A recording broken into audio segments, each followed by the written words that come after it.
मेरी TV prime में आपका स्वागत है। मैं जूली हाजिर हूँ देश और दुनिया की ताजा तरीन खबरों के साथ। सबसे पहले नजर डालते हैं आज की प्रमुख खबरों पर। झारखंड जेएसएससी असिस्टेंट साइंटिस्ट भर्ती में 422 आवेदन रद्द। पलामू में 18 से अधिक अवैध क्लिनिक सील। झारखंड में अब रात 11 बजे तक बिकेगी शराब। निगम के ट्रैक्टर चालकों की हड़ताल से रांची की बिगड़ी सूरत।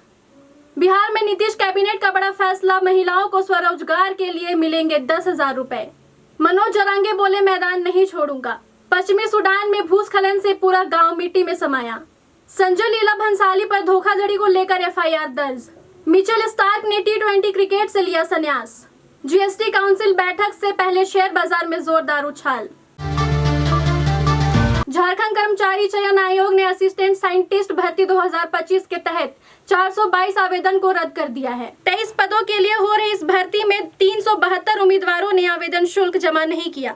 25 ने फोटो और हस्ताक्षर अपलोड नहीं किए, 4 ने गलत जानकारी दी और 21 अभ्यर्थी शैक्षणिक योग्यता पूरी नहीं कर सके। भर्ती के लिए फिजिक्स, केमिस्ट्री, विषज्ञान, फॉरेंसिक विज्ञान जैसे विषयों में MSc डिग्री आवश्यक थी। आयोग ने चेतावनी दी है कि केवल पूर्ण और सही आवेदन ही परीक्षा में शामिल हो सकेंगे। रद्द आवेदनों पर पुनर्विचार नहीं होगा। पलामू में प्रशासन ने अवैध क्लिनिकों के खिलाफ कड़ी कार्रवाई करते हुए 18 से अधिक क्लिनिक सील कर दिए हैं। उपायुक्त समीरा एस के निर्देश पर सदर, हरिहरगंज, विश्रामपुर, नवा बाजार और अन्य इलाकों में छापेमारी की गई। यह कार्रवाई लापरवाही से हुई मौतों के बाद की गई है। प्रशासन ने अंचल अधिकारी और स्वास्थ्य केंद्रों को अनजमानत क्लिनिकों की जांच और बंद करने का निर्देश दिया है। यह अभियान अभी भी जारी है और भविष्य में और सख्ती की जाएगी ताकि जिले में स्वास्थ्य सेवाओं को बेहतर और सुरक्षित बनाया जा सके। झारखंड में नई उत्पाद नीति के तहत शराब की बिक्री रात 11 बजे तक अनुमति के साथ शुरू हो गई है। रांची में 150 दुकानों में से 138 ने लाइसेंस लेकर बिक्री शुरू कर दी है, जबकि कुछ दुकानें साइट वेरिफिकेशन के कारण अभी बंद है। पहले दिन बियर और विस्की के लोकप्रिय ब्रांड उपलब्ध थे। शराब की कीमत में वृद्धि के बावजूद ग्राहकों की भीड़ रही।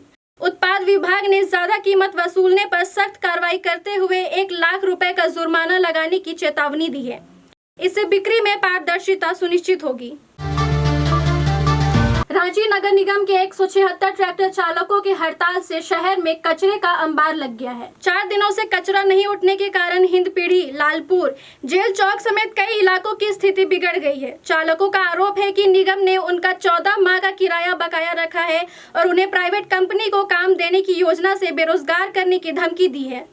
नालियों में कचरा जमा होने से गंदा पानी सड़क पर बह रहा है। चालकों ने बकाया भुगतान तक हड़ताल जारी रखने का ऐलान किया है, जिससे शहरवासियों को भारी परेशानी हो रही है।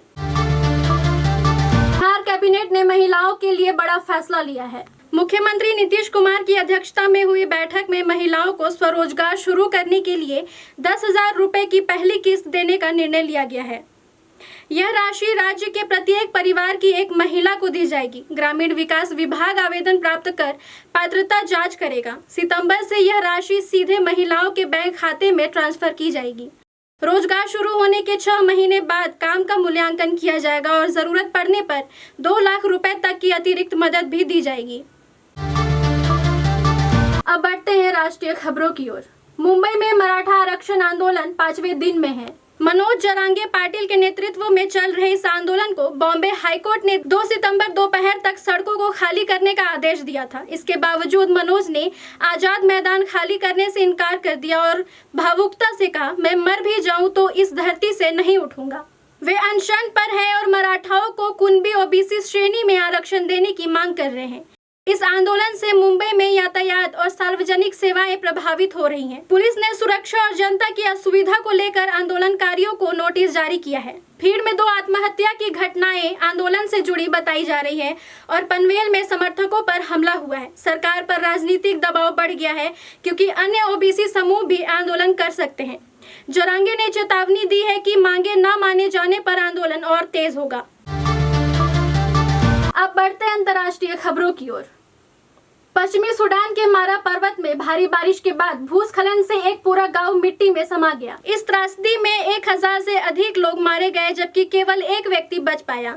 मारा क्षेत्र दारफूर प्रांत में सूडानी सेना और अर्ध सैनिक बल आरएसएफ के बीच जारी संघर्ष के कारण पहले से ही भारी संकट में था। सूडान लिबरेशन मूवमेंट ने संयुक्त राष्ट्र और अंतर्राष्ट्रीय संगठनों से तत्काल सहायता की अपील की है। युद्ध और प्राकृतिक आपदा से तबाह इस इलाके में त्वरित राहत न मिली तो मौतों की संख्या बढ़ने का खतरा है। अब आपको ले चलते हैं मनोरंजन जगत में। फिल्म निर्देशक संजय लीला भंसाली और उनकी प्रोडक्शन कंपनी के खिलाफ बीकानेर के बिछावल थाने में धोखाधड़ी, आपराधिक विश्वासघात, धमकी और संगठित षड्यंत्र के आरोप में एफआईआर दर्ज हुई है। शिकायतकर्ता प्रतीक राज माथुर ने शूटिंग के दौरान सुरक्षा व्यवस्था और नियुक्ति प्रक्रिया में अनियमितताओं का आरोप लगाया है। 17 अगस्त को निजी सुरक्षा कर्मियों द्वारा धमकी और दुर्व्यवहार का भी जिक्र है। भंसाली की टीम के प्रोडक्शन मैनेजर उत्कर्ष बाली और अरविंद गिल के नाम भी एफआईआर में शामिल हैं। पुलिस जांच कर रही है। भंसाली की तरफ से अभी कोई प्रतिक्रिया नहीं आई है। खेल की दुनिया की बात करें तो ऑस्ट्रेलिया के तेज गेंदबाज मिचेल स्टार्क ने अंतर्राष्ट्रीय T20 क्रिकेट से संन्यास ले लिया है। क्रिकेट ऑस्ट्रेलिया ने इस फैसले की पुष्टि की है। स्टार्क ने कहा कि टेस्ट क्रिकेट उनकी प्राथमिकता है और अब वे केवल टेस्ट और वनडे फॉर्मेट पर ध्यान देंगे। 13 वर्षों के T20 करियर में उन्होंने 65 मैचों में 79 विकेट लिए और 2021 में ऑस्ट्रेलिया को पहला T20 विश्व कप जिताने में अहम भूमिका निभाई। स्टार्क IPL में खेलते रहेंगे। ऑस्ट्रेलिया के चीफ सेलेक्टर ने उनके योगदान की सराहना की है।